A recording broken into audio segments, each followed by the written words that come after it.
বিচারপতি আমাকে বানানো হবে, কিন্তু রাষ্ট্র তো শাসন করতেছেন আপনি।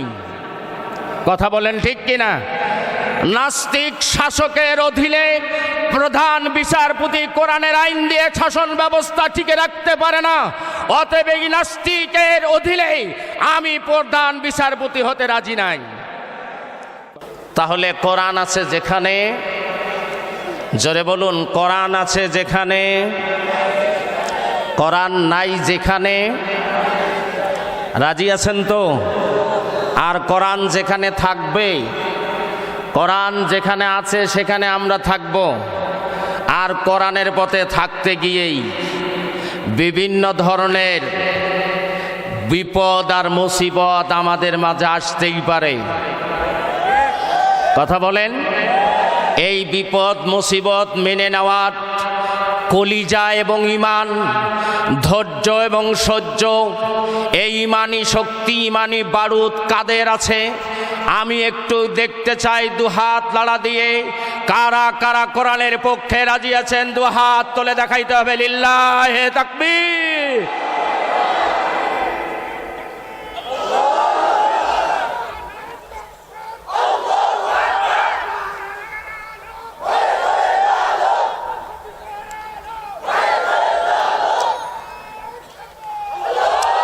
জি, সম্মানিত ভাই সকল, কোরআনের পথে যদি আমাদের জীবন চলে যায় আলহামদুলিল্লাহ, ঠিক কিনা কোন? কোরআনের পথে যদি মৃত্যুবরণ হয় এটাও কি জাযাকাল্লাহ রহিমাকুমুল্লাহ, জোরে কোন ঠিক কিনা? সম্মানিত উপস্থিতি, এই কোরআন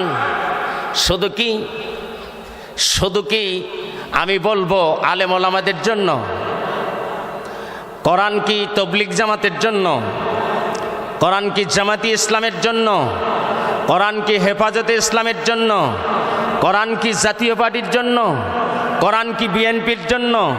কোরআন কি আওয়ামী লীগের জন্য? কোরআন কি শুধু মুসলমানদের জন্য? শুধু মুসলমানদের জন্য বললে ভুল হবে। কোরআন এসেছে মানবতার জন্য, গোটা মুসলিম মিল্লাত শুধু নয়, সমগ্র মানব জাতির জন্য, মানব জাতির কল্যাণের জন্য পৃথিবীতে কোরআন এসেছে। কথা বলুন ঠিক কিনা? যদি কেউ ধরে নেয় যে অমুক গোষ্ঠীর জন্য, অমুক দলের জন্য, তাহলে ভুল হবে না ঠিক হবে? জোরে বলেন, ভুল হবে না ঠিক হবে? অতএব কোরআন এসেছে মানবতার কল্যাণের জন্য। মানুষ বলতে এখানে শুধু মুসলমান নয়, দল তো দূরের কথা, শুধু মুসলমান নয়, গোটা পৃথিবীবাসী হতে পারে হিন্দু, হতে পারে মুসলমান, হতে পারে খ্রিস্টান, হতে পারে ইহুদি, হতে পারে নাসারা, হতে পারে মুরতাদ, সকল মানুষের জন্য কোরআন। কথা বলেন ঠিক কিনা? কোরআন এসেছে পৃথিবীর মানুষের কাছে আজ থেকে প্রায় ১৫০০ বছর আগেই। তৎকালীন সময় কোরআনকে যারা বুঝতে পেরেছে, জানতে পেরেছে, মানতে পেরেছে, আল্লাহ পাক রব্বুল আলামিন তাদের উপরে সন্তুষ্টি এবং কল্যাণের সাগর তাদের উপরে বয়ে দিয়েছেন। কথা বলেন ঠিক কিনা? আজ যারা কোরআন মানে নাই, কোরআনের কথা শোনার চেষ্টা করে নাই, বোঝার পরেও জানার পরেও কোরআনের সঙ্গে বিরোধিতা করেছে, কোরআনের সঙ্গে গাদ্দারি করেছে, কোরআনের সঙ্গে বেয়াদবি করেছেন, এমনকি কোরআনের দাওয়াত দেওয়ার জন্য প্রতিবন্ধকতা সৃষ্টি করেছে। আল্লাহ পাক রব্বুল আলামিন তাদেরকে লাঞ্ছিত করে পৃথিবীতে বিদায় দিয়েছেন। কথা বলেন ঠিক কিনা? আমার বাবাজিরা, বন্ধুগণ আমার, এই জন্য যা আলোচনা হবে কোরআন থেকে আলোচনা হবে, যেহেতু কোরআন গোটা মানবতার জন্য। কথা বলুন ঠিক কিনা?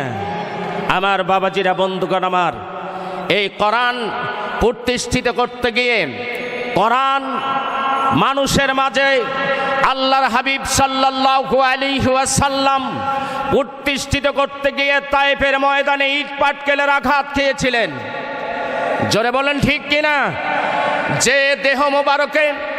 যে দেহ মোবারকে পৃথিবীর মশা এবং মাছি পড়া হারাম ছিল, সেই দেহ মোবারকখানা কোরআনের প্রসারের কারণে ক্ষত বিক্ষত করেছিল তৎকালীন জালেমেরা। কথা বলেন ঠিক কিনা? কিন্তু আমরা জানিয়ে দিতে চাই, এরপরে কোরআনের হাওয়া বন্ধ হয়েছে না বিকশিত হয়েছে? চিল্লায় বলতে হবে, বিকশিত হয়েছে না কোরআনের আলো নিভায় গিয়েছে?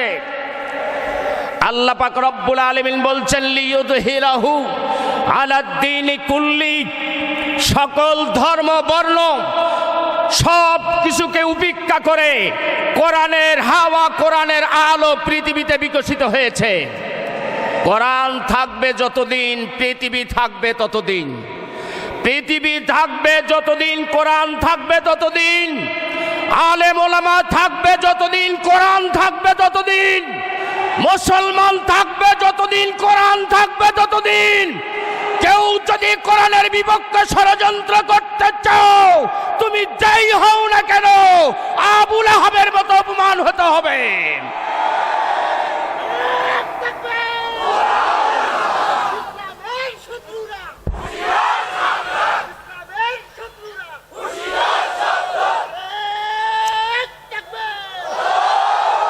সম্মানিত বাবাজিরা, কষ্ট হচ্ছে? আলোচনা যদি লম্বা সময় হয় চলবে আলোচনা? আল্লাহু আকবার বলেন, আরো জোরে বলেন আল্লাহু আকবার। আমার বাবাজিরা, বন্ধুগণ আমার, মা বোনেরা আমার, আজকে আমাদের মাঝে মতবিরোধ থাকতে পারে, কিন্তু আমাদের সকলের কোরআন এক। দ্বিতীয় কোনো কোরআন আছে নাকি? সব দল বল নির্বিশেষে সকলের জন্য বিধান হচ্ছে কি? জোরে বলুন, এই কোরআন। আর এই কোরআনের পক্ষে চলতে গিয়ে তৎকালীন সময়ের কথা বলি। আজকে আমাদের মাঝে বিরোধ, মতবাদ, বিরোধিতা, মতানৈক্য ইত্যাদি থাকতেই পারে, কিন্তু আপনারা শুনেছেন আমাদের এলাকায় অধিকাংশ মানুষেরা হানাফি মাযহাবের লোক। কথা বলেন ঠিক কিনা? আমরা হানাফি মাযহাবের লোক। আমাদের ইমাম হচ্ছে ইমাম আবু হানিফা। আমাদের ইমামকে ইমাম আবু হানিফা। কথা বলেন ঠিক কিনা? এই ইমাম আবু হানিফা রহিমাহুল্লাহ কোরআনের সঠিক কথা বলবার কারণে তিনিও ধুকে ধুকে কারাবরণ করেছিলেন। কথা বলেন, তিনি কি কোনো দলের লোক ছিলেন?